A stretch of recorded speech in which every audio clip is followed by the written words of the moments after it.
That's a tough one. I want freedom. I'm pursuing it, you know, but I also understand that I'm accountable and I'm responsible to elders. I'm responsible to companion, or I'm responsible to my family, and they all have expectations. And do I want to break free from those expectations, or do I want to try to honor those?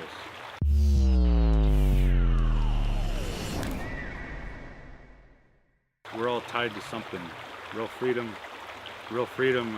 We might need to reconsider the word freedom with abundance too, and maybe find other words to describe what we're pursuing. My name's Manape Lemire, my government name, and my Indian name is Akicita Hoksida, which is Soldier Boy. I come from Sioux country. I'm a Dakota Ho-Chunk. I bring an understanding of sovereignty. I'm a UN representative in social and economic branches of the UN, and we're working towards recognition in the General Council. Now, my father's the original one that developed it, but we've taken a little farther, but we've developed IDs, passports, driver's license and things to assert our sovereignty, and we use the traditional name that's on the treaties, as opposed to the IDs to the prisoner of war camps on a reservation.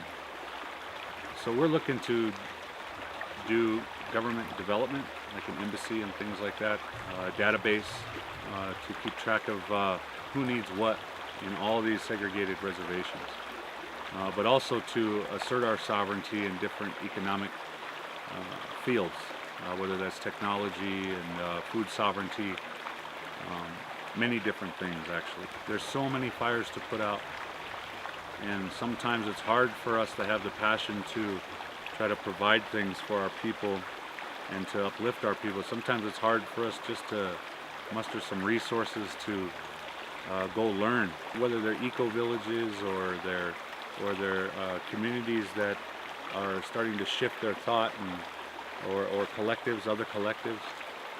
There's some wonderful things going on out there, and I think our sovereignty can complement that in local economies. But like I said, it's hard to be present sometimes, and I really want to thank all those that have allowed that to happen, and I'm hoping that we can keep complementing each other's lives as best we can. What brought me to this gathering was I had met a Loka at a get-together in New York City at the UN, and he was able to witness my access into the UN using the passports that we've developed.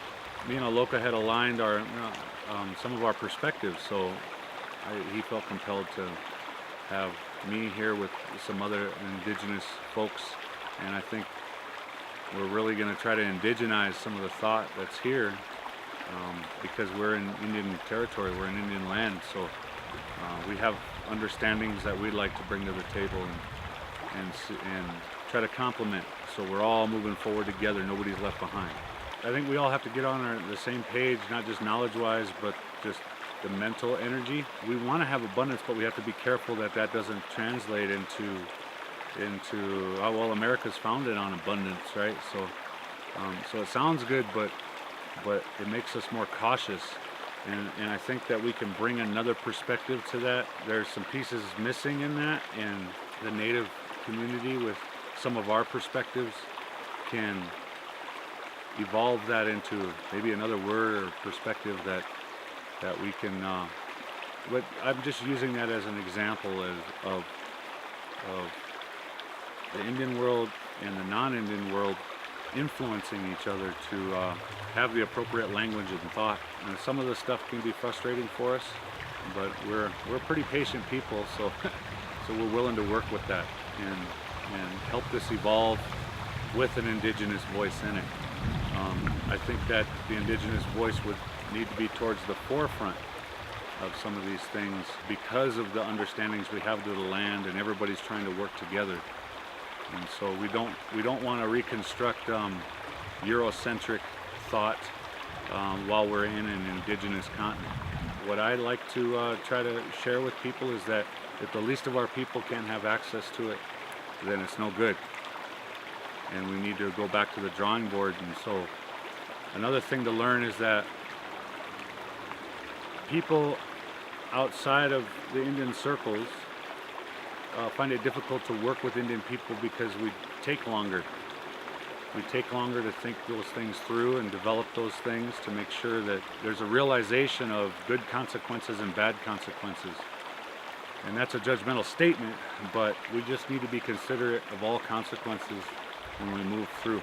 There can be some things that are unseen or unknown, and we really try to pray and think of those things thoroughly. And that might conflict with today's minds and aspect of time. That's part of the problem back in the old days was they wanted one chief to speak for the whole Sioux Nation, and it didn't work that way with us. We had women relatives to turn to confirm or disagree with certain perspectives or understandings that were being brought or told to our people, and that takes time. What does peace look like to me? I think that we need to create spaces where women can create the harmony in our camps. That's how it was in the old days. The women created the harmony. Our young boys would learn how to be brave by interacting with the grandmas and the aunties and all the other women in the camp that created that harmony. And then when he became of age, he was challenged by our relatives to protect that harmony. That was our role, was to provide and protect as men. And that's been removed. So I think part of the misogyny that's in our societies now has to do with the demasculation of us men and our inability to step into that role in our societies. And then the way society is now, like if somebody were to become a cop to protect that and fulfill that, it's its own silo, it's an authoritarian system, and we didn't operate like that. Peace is a tough one because you also have the enforcement of law and justice, and that doesn't always mean peace. And so it's a beautiful thought, but there's a reality, because as human beings can do some really hurtful things, harmful things. Not everybody's on the same page, and what does that really look like? Our people have maintained peace to keep our end of that treaty. So accountability is a part of that piece too. Accountability is probably at the forefront, not just on the Indian end, but on the other end of those treaties.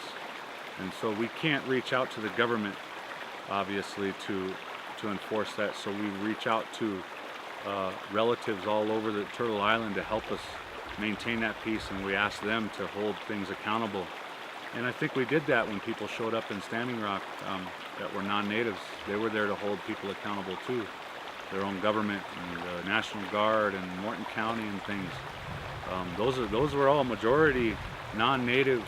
Those were majority European people, European descendants that were on the other side of that line.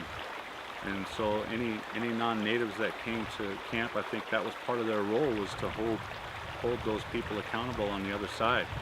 Peace is very difficult. We all want it. We all pursue it. We want to exist there. But sometimes threats come along that can create a warrior society, a warrior culture. Our spirit is that. It's both peace and warrior. And our society is very difficult to navigate sometimes, because we can't tell people what to do. And you look through we can only ask and hope they make the best choice for the people.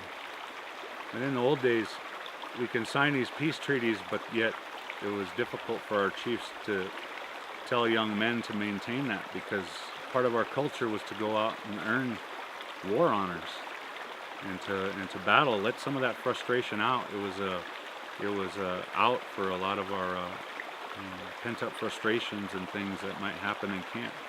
So we would go out. We wouldn't allow those frustrations to happen in camp. We would go out and make war, or steal horses from each other, or go hunt and things. Those were all how men did things. So I'm not sure full-on peace, I'm not sure what that really looks like. It's a good thing. It's all something we want, but at the same time, and I've always said this, Mother Nature is very giving, but she's also very unforgiving, and and so there's balance. And so we'll need our warriors that exist to protect the harmony and the peace. But how do we move forward with that balance? What does Standing Rock mean to me as a symbol? I think it provided hope for our people to create something, and I'm gonna completely disclude any non-natives. Standing Rock to me is coming together and the coming together of all of these indigenous nations, and feeling that, and seeing it, smelling it, touching it. It was something that hadn't happened in a very long time. There's many things that came together in all that, and there's many feelings and perspectives, and it was incredible to see and feel all that. Our mission was to stop a pipeline, but at the same time, a lot of medicine was made for our people. And I think the hard part is that we end up going back to all the dysfunctions of society, and that's the hard part. A way to have people help create this abundance and understanding and moving forward is to help some of us indigenous people that have this networking system and have an understanding of what the people need. I have many friends that would love to be able to come and be a witness to what the elders have created here at Hummingbird. There's intricacies of food sovereignty that I know who to get to. Others, I got friends that know who would benefit from going and learning that and bringing that home to particular communities, and to just start getting familiar with some of these faces. a lot of our troubles is to be able to get to places that have fantastic ideas. Otherwise, we end up waiting 10, 15 years, 20 years down the road before certain understandings that are out there in the world get to us. And quite often, those understandings and those methods are stolen from us. We would love to be able to get people to the appropriate places, and then a unification of those places. Those are, I mean, we end up complementing each other, right? Like I said, it's hard to get to those places sometimes because of the economic disparity that we're in. Like I said, if the least of our people can't have access to it, then it's no good. So if that's applied to my own nation, then I think that needs to be applied to all of Turtle Island. That the most impoverished people in the U.S. can't even have access to a lot of the things that are here. So my challenge is to help us do that. One of the most important things in Indian country that tears our hearts apart is the issue of missing and murdered Indigenous women. MMIW is the hashtag. And we have extremely high rates of our Indian women that are disappearing. They go missing, or they end up having to have a funeral for somebody. You know, we're taking an initiative ourselves. We need initiative on the other side too. There's that accountability again, holding ourselves accountable, or non-natives, American citizens holding America accountable for those. Where's the feds that say that they're supposed to protect us? And so if they're not going to do it, then indigenous people take the initiative to start protecting ourselves, which is another assertion of sovereignty, which means the development of our warrior societies to help protect, right? But that also means the assertion of justice. If we don't start really thinking about how to solve this problem, it's going to move towards violent things. We shouldn't be in this situation to begin with, to where we're feeling like on the brink of war sort of talk, you know. I hate to say that, but it doesn't leave us with much options. And we can pray about it, but action needs to be done, physical action. how to support women and men that are pursuing how to handle this situation, and to how do we help them through the mourning process, and or lay that person to rest, to find their body so the family can grieve. These are hard things. These are realities. We end up with a horrible situation that nobody's paying attention to. Nobody realizes. And it gets worse than what I'm saying. So one of the things that I hear about here is freedom culture, and that is a very difficult thing to understand, because there's a book called Escape from Freedom by Eric Fromm. He points out the Protestants and their separation from the Catholic Church. And the people separated to be free, but yet they just reworded the Catholic structure to fit their perspective. And very minor things, but very important things too. So it's not like they're really being free because they still fall under some type of rule of law. Or we need to understand that we can be free, but you also have the freedom to pay consequences too. Freedom of speech, what comes out of your mouth, you say something wrong and somebody might pop you in the mouth. So not only do you have the freedom of speech, you also have the freedom to pay consequences too. We all have to fall under some sort of structure so we're not violating things, and we can all move forward with a collective goal. So what are we going to do about it if there's transgressions that violate somebody's right to freedom and things like that? What are the consequences? So now here comes justice, and then here comes rules, and then we're falling back under that again. So I think it's a cycle. Some people get to enjoy more freedom than others, and it burns down and then it stands back up. And so the thought of freedom, I don't know, it's a fantastic idea, but we all can't just frolic on this earth. There's laws to this land right here, and we have to have a better understanding of that. And I think that's part of the Indian presence in some of this, is like we can't just frolic. Sounds good, but you're going to end up doing something that might violate somebody else's freedom or understandings.